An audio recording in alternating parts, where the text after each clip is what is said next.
Hey guys, welcome back for another video. It's me, Wintry Wood. Today we are starting on case 29, which is no smoke without fire. So yeah guys, let's get straight into it. We just finished with case 28, so yeah.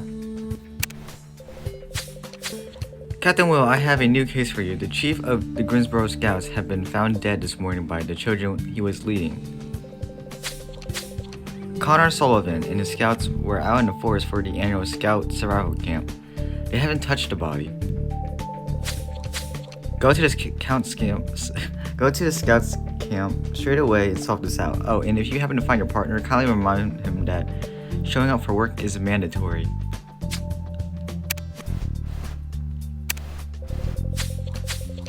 Well, I'm so sorry I'm late. I overslept. Did King notice? With all these cases about ghosts, I'm having trouble sleeping. And something tells me it's not going to get any easier. Murder during a scout survival camp. This would never have happened when I was a scout. I could tell you. Things were simpler back when I was a kid. But enough reminiscing. You're right. Let's investigate the scout camp, Will.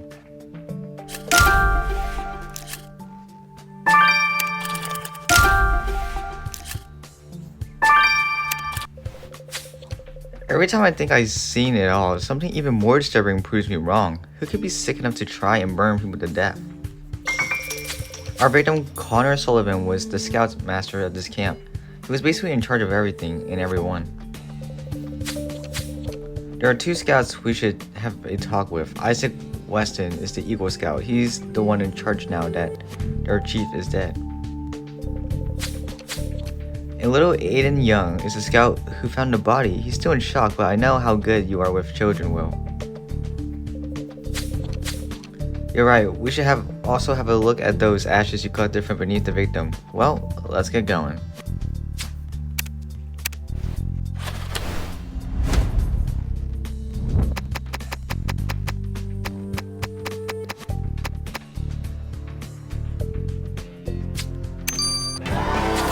Nice catch, Will. The killer must have thrown this matchbox onto the bonfire, thinking it would just burn along with the rest of the wood. The cardboard is wet. Luckily for us, the fire got extinguished before the matchbox could burn. Let's send it to the lab. Hello, Aiden. Captain Will works for the Greensboro Police. We need to ask you a few questions. Am I going to be in trouble? I didn't want to see it. I wish I never got out of my tent first. You won't get into trouble. Captain Will just wants to know if you saw anything else besides the body. No, I don't think so, but I was really scared and I shut my eyes waiting for the others to get up. I see. What can you tell us about your chief? Do you know if there were people who didn't like him? A lot. He got into fights all the time. He was really scary sometimes. He got really angry about things. Yesterday I saw him fighting with the hunter who lives nearby, Mr. Savage. They shouted and I really thought they were going to hit each other. So our victim got into a fight with James Savage, huh? Once again, after the tragic case on the lake, our friend the hunter is a prime suspect. Let's go pay him a visit, Will. His shack is only 5 minutes away from this camp. Isaac Weston, at your service, Captain. As Eagle Scout, I am in charge of this camp now that Mr. Sullivan is gone. Do you know anyone who might have wanted to harm your Scoutmaster, Isaac? Oh, and you can stand at ease. Thank you, sir. Mr. Sullivan wasn't the kindest of men, but I can't imagine anyone wanting to do this to him, especially not here in this camp. That's horrible. What about the bonfire? What can you tell us about that? I'm not quite sure I understand your question correctly, Captain. Every night we all gather around the fire to sing and eat grilled marshmallows. That's the scout spirit. Except this time something much bigger than a marshmallow ended up on the fire. Obviously this wasn't part of the evening festivities, sir. The kids are completely traumatized by the sight. Actually, Captain, if I may, I really need to go back to them.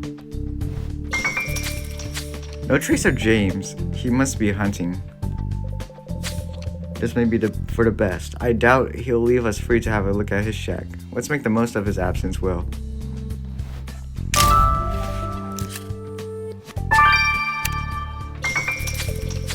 This broken sign looks like it's been thrown into a fire and our victim was tied to a bonfire. You're right, we can't overlook such a clue. There's something round to pieces. Can you put them back together, Will?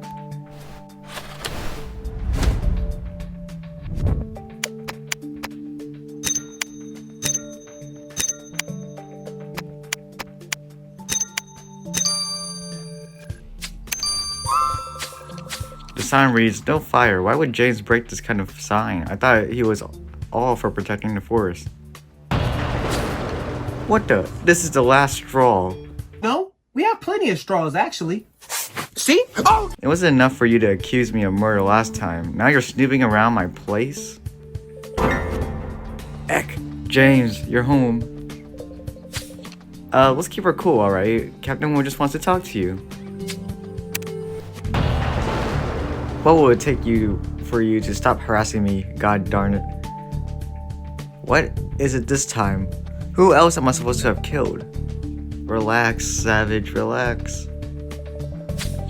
Calm down, James. Scoutmaster Connor Sullivan was found dead in the middle of the Scouts camping ground, just 5 minutes away from their shack. One of your scouts, Aiden Young, has also reported seeing you and the victim violently arguing the day before.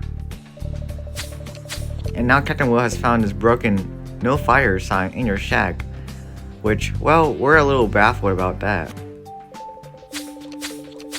The idiot started a fire in the restricted zone. I told him to snuff it out, but he wouldn't listen, and then he broke my sign to pieces. I'd have hit him if it wasn't for the kids watching us. But I didn't even know that Biscuit was dead. I just brought the sign home to repair it. The last time you accused me wrongly should have taught you to leave me alone. Get out of my place. As always, James is as suspicious as they get. But you're right, well, we mustn't judge a book by its cover. James was innocent before, after all. So Grace, what did you find out on this matchbox Will got from the Scouts camp? Ashes? Fingerprints maybe? Some DNA? None of this. I'm sorry. The fire and the smoke compromised such information irremediably.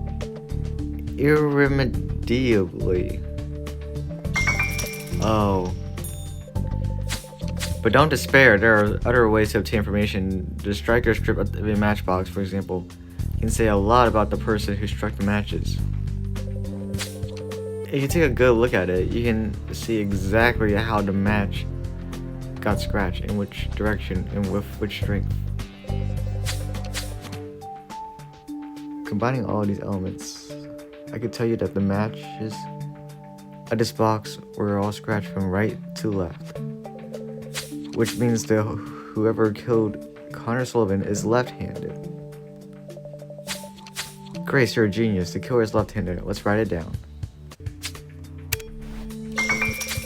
Well, your victim was already dead when he got tied to that bonfire. The killer was either trying to burn all evidence or they wanted to send a message to the Scouts. What really killed your victim are the half-dozen knives blows that perforated his torso.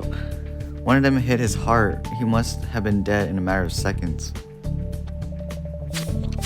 I don't know what's more gruesome, the actual death or the staging of the body. I have also found traces of reanimation. Whoever killed this man tried to bring him back to life immediately afterwards. Of course, it was already too late. There are two possible explanations. The killer either felt remorse after stabbing the victim, or they wanted Connor to be alive while he got burned to a crisp. Huh, charming.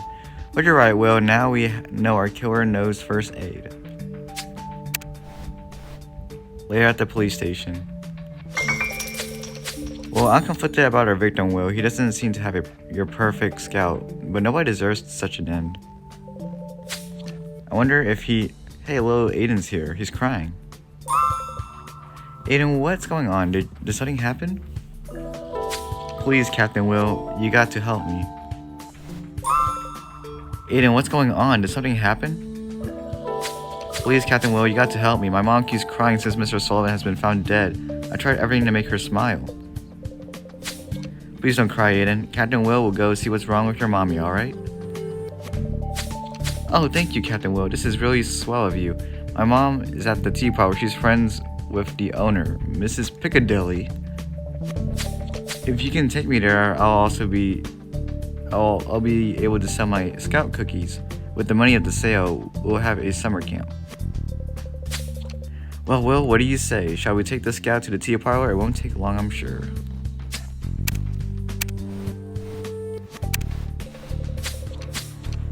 Captain Will, it's such a pleasure to see you again. And little Aiden, have you come to sell cookies? Yes, I kept the chocolate mints, especially for you, Mrs. Piccadilly. Even though Mr. Sullivan's dead, I hope we'll have a cool summer camp thanks to the cookie sale. Of course, you have your summer camp. Just because this man's died doesn't mean the world has to stop. Oh, I hear thunder outside my house. Okay, Captain Will, I expect you will want to talk to Charlotte. She's sitting over there, but be gentle. She's quite distraught. The poor thing. Perfect. And Captain Will, maybe we can have a look around too. Mrs. Young, your son asked us to check up on you. Is everything alright? Not really, but my dear friend Gertrude is by my side to help me through this. With the death of my beloved Connor, I don't know what I would do if Gertrude wasn't here for me. Your beloved Connor? Do you mean you and Connor Sullivan were dating? Yes, I hoped he could become a father figure to my boy, and now we're all alone again. How will I go on without him? I have been so lucky to find a man like him. He was so attentive, so generous. Your feelings do not seem to be shared by all. The Eagle Scout told us he was not the kindest man. That's nonsense. Look, Connor bought me this watch a few days ago for no reason. Just because he loved me so. He was wonderful. Well, Charlotte sure thought highly of our victim, which doesn't quite match with what we've been told by other people so far. Oh, nice catch, Will. Indeed, if Charlotte is wearing her watch on her right wrist, it means that she is left-handed. This being said, James Savage remains our best lead for now. We ought to have another look at his shack, don't you think?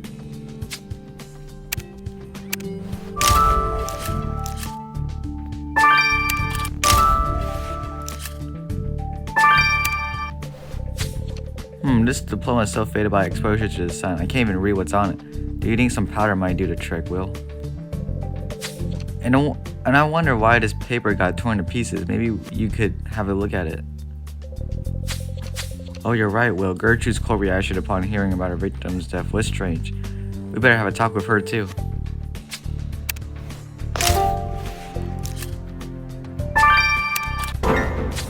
Careful, Will. This knife looks really sharp. Oh, it's still covered with blood. I would have expected James to take better care of his tools. You're right, Nathan said the victim was stabbed half a dozen times. Maybe this Caribou blood. Maybe this isn't Caribou blood. Let's collect the example, Will.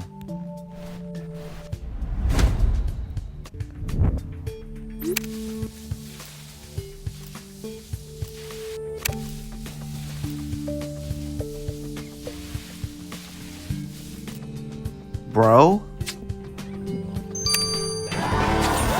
Great job, Will. Thanks to you, we can now read what's written on this diploma you found in the tea parlor. Why did that take so long? I literally brushed over the same area. First aid certificate, and it was awarded to Gertrude Piccadilly. So Gertrude knows first aid. You're right, we better write this down.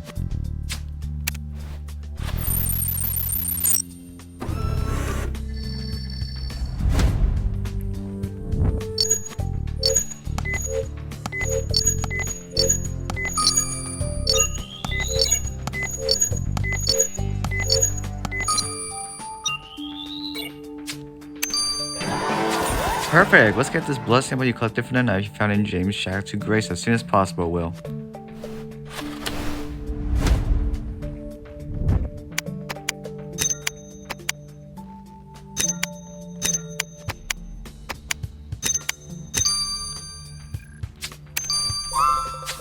So the torn paper you found in the tea party is a child's drawing, but why would anyone tear it up? It's a fire truck. Ah, I wanted to be a fireman too when I was a child. It's the uniform. It looks so dashing.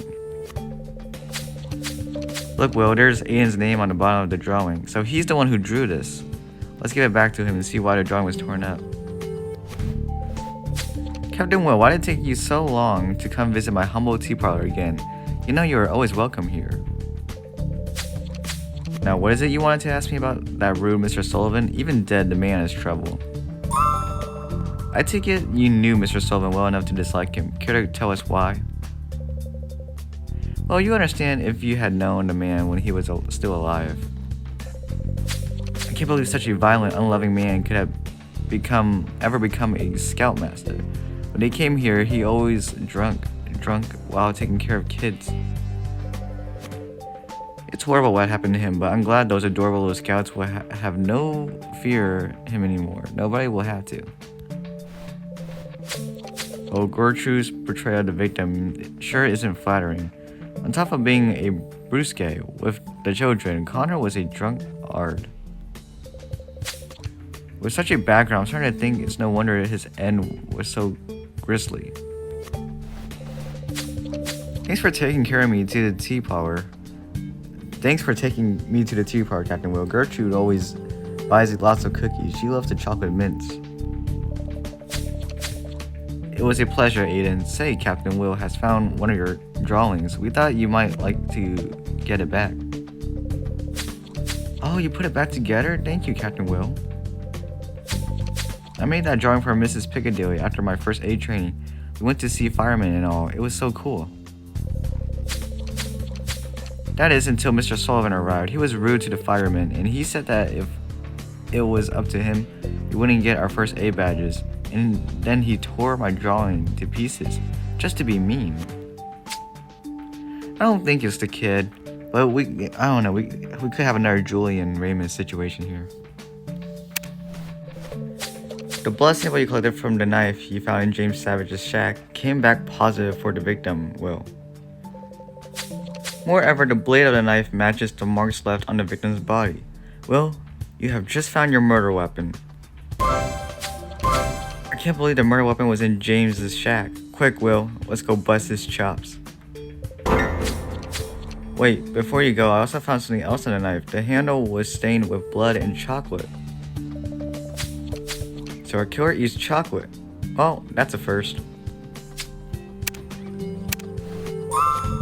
Where did you find this knife? I spent the last 2 days looking for it. Captain Will found it here in your shack, James. This is the knife which was used to kill Connor Sullivan. What? But that can't be. Someone's framing me. Those people, nobody likes me here. They're scared of me, just because I'm a loner, and now they're trying to get me arrested. James, how can you expect us to believe you when you admitted the murder weapon's yours? You even left chocolate on the handle. Chocolate? I'm allergic to the dang thing. You can check my medical records. And anyway, do you think I often stumble upon crops of chocolates in the woods? Seriously? Either James is the unluckiest guy we ever met, or he's stringing us along, Will. Good observation skills, Will. His rifle strap would have been buckled with the left hand, so James is left-handed. But that's not enough to put him behind bars, darn it. Well, he did say he was allergic to chocolate, so we can already rule him out. Back at the police station. Let's regroup, Will. We know the Scoutmaster's killer eats chocolate, which is rather unsettling. Can you imagine killing someone while enjoying a chocolate bar? I mean, can you picture it, Will? 1 minute you're enjoying a chocolate bar, and then the next you're knifing a Scoutmaster to death and tying him to a burning post. Begging your pardon, Captain Will, I'm sorry to interrupt, but I really need to talk to you. Scouts' honor be darned. I'm going to tell you everything I know about Connor Sullivan, Captain. Also, he's wearing the wrist on the right, which means he is left-handed too. Yeah, that'll be it for this video, chapters 1 and 2. We're going to be moving on to chapter 3 and the additional investigation in the next one.